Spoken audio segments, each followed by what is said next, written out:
Bagong lahat, luma muna. Nabasa ko lang to kanina. Si D'Angelo Russell ang isa sa mga player na kailangan ma-retain ng Lakers sa free agency. Ito yung bago pumasok ang playoffs. Sa regular season, meron siyang average na 17 points, 3 rebounds at 5 assists per game. Meron pa siyang 36% mula sa 3-point area. Ang pinaka-worst talaga niyang performance sa Denver series. Sa last 2 games pa nun, halos ibang kuna nga talaga siya. Sa report kasi ayaw gawin yun ng LA dahil nga baka hindi ulit bumalik sa kanila si D'Angelo.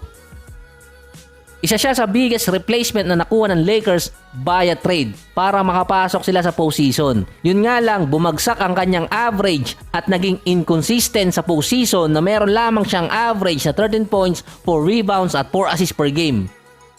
Nasa 27 years old pa lang siya at batang-bata pa kung tutusin. Base din sa report, bago siya ma-trade sa Lakers, ang hinihingi talagang kontrata ng kampo ni D'Angelo ay $100 million mahigit pa. Ito yung sa Minnesota. Yung value na yun okay pa nung regular season. Kasi nga kung tutusin, mababa pa yun.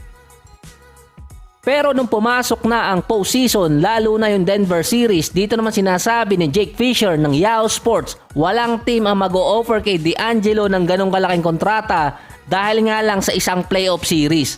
Halos ganyan din na nangyari noon kay Schroeder noong 2021. Meron siyang average noon na 15 points, 3 rebounds at 5 assists per game. Kaso nga lang, bumagsak yun nung playoffs, nasa 12 points na lang.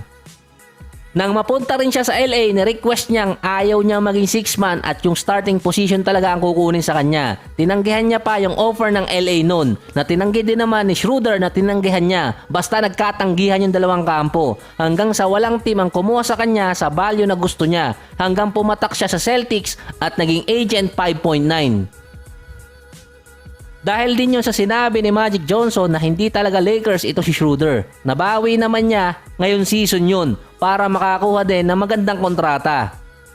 Sa exit interview ni D'Angelo, gusto niyang bumalik sa Lakers. Okay para sa kanya yung pinakita niya this season. Yung Denver series siya nadali. Ang Lakers din meron $29 million sa salary cap dahil si Anthony Davis at si LeBron naka-bird rights. Sa ngayon, as of May 26, 2023, meron pang natitira sa Lakers na 7 player. Kailangan pa nila ng higit 7. Free agent na si D'Angelo, Hachimura, Looney Walker, Austin Reeves, Wenyel Gabriel at Dennis Schroeder. Ang may pinakamataas na value sa mga players na nabanggit ko diyan ay si Austin Reeves, sunod si Hachimura. Base sa report, tatapatan ng Lakers kahit anong i-offer dito kay Reeves. Kaso nga lang, mula sa $50 million na value, na doble yun base sa isang GM. Nasa $100 million na ang value ni Austin Reeves. Masyadong malaki na yun kung tutuusin. Si Schroeder naman pwedeng ofera ng $58 million sa loob ng 4 na taon. So pwede niyang mabawi ni Schroeder yung nawala sa kanya ng 2021 offseason.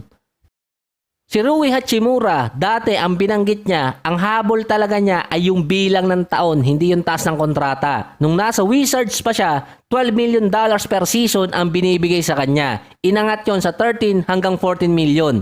Ang value na tinitingnan ngayon kay Hachimura ay $60 million sa loob ng 4 na taon. Nasa $15 million per year. Sa 7 players din ng Lakers, meron dong 2 na malaking kontrata na non-guaranteed. Si Malik Beasley na 16 million at si Mo Bamba na 10 million. Pero hindi ko lang sigurado kung pwede sila magamit pang trade or pwedeng i-release ng Lakers.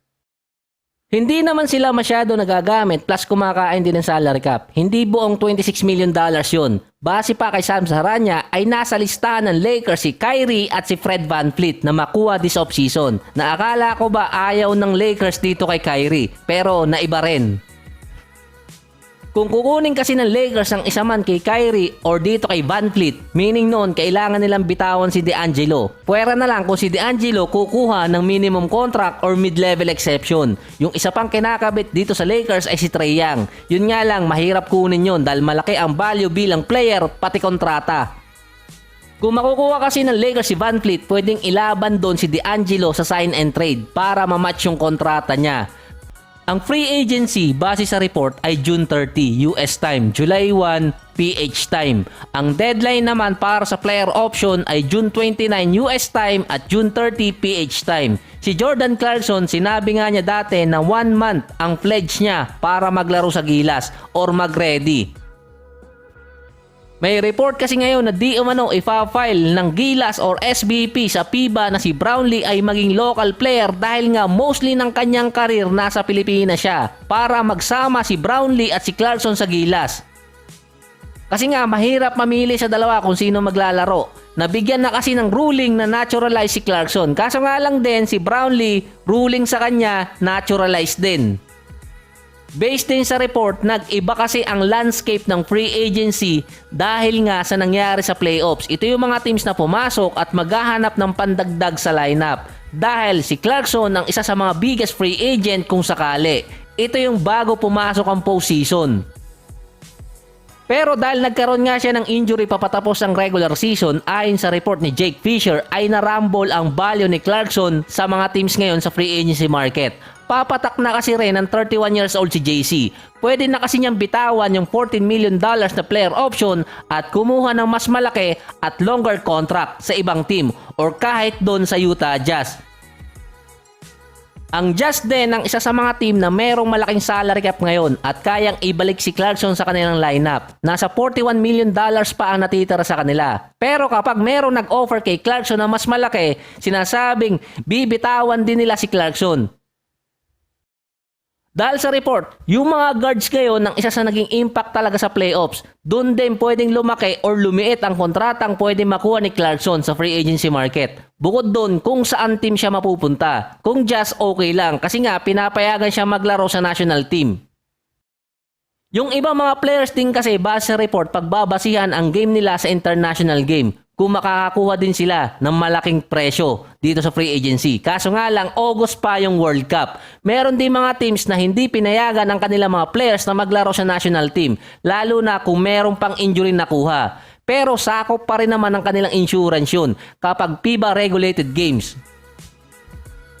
Bukod sa Gilas kung sino maglalaro kay Brownlee or kay Clarkson, ang isa pang aabangan doon kung saan team mapupunta si JC dahil nga kung sakali siyang mag-decline at pumirma ng kontrata sa ibang team. Ang Miami Heat, hindi nila pinalaro si Nikola Jovic sa Eurobasket nung nakaraan dahil nga pinag-focus nila sa team. Si Pokusevski hindi rin pinayagan ng OKC na maglaro sa national team para makapag-focus sa OKC. Mga mainstay pa yan ng national team. Si Jordan Clarkson kasi, naturalized status. Pwede kasing mabago yung status niya sa World Cup kahit sinabi niya maglalaro siya sa Gilas. Nakadepende sa kontratang ibibigay sa kanya. Sa ngayon wala pa nakakaalam dahil nga sa postseason pa ay hindi pa tapos at pagpasok ng free agency dun magkakaalaman. Ito rin kasi ang biggest free agency ni Clarkson kung sakali dahil maganda nga ang pinakita niya sa regular season. Pero yung sinabi nga ni Jake Fisher na narumble ngayon dahil nga sa postseason at yung mga guards ang aabangan na makakakuha ng malalaking kontrata. Si Russell Westbrook naman inaasahang babalik sa Clippers dahil nga sa energy binibigay niya sa team ayon niyan sa president ng Clippers. Naiwan nga siyang masasabing star nung playoffs na wala si Kawhi dahil sa injury. Si PG hindi rin nakapaglaro. Sa ngayon si Russell Westbrook nagre-ready na para sa next season. Nasa gym na agad siya. Nawala nga lang din yung general manager ng Clippers at lumipat ng Wizards, si Michael Winger. Siya kasi yung dahilan kung bakit nakuha ng Clippers si Paul George at si Kawhi ng 2019. Siya din ang isa sa executive or nag-drop sa mga players gaya ni Westbrook, Harden at KD habang assistant GM pa siya noon ng OKC. At siya din yung pumipili ng ibang players sa draft dito sa OKC noon. Dahil nawala siya dito sa Clippers, ang tanong paano mariretain si Westbrook? Ang isa pa kasing team na posibleng kumuha sa kanya ay Knicks dahil nga kailangan nila ng ikatlong player na sasabay kina Randle at Bronson. Si RJ Barrett kasi nung playoffs naging inconsistent. Si Westbrook ang sinasabi nilang maganda yung nilaro sa playoffs na pwedeng idagdag. Sa report pa, nasa mid-level exception ang pwedeng i-offer kay Westbrook ng Clippers or ng Knicks. Ang isa pa sa preferred talaga ni Westbrook ay California, lalo na yung Los Angeles dahil gusto niya dito talagang mag-retire.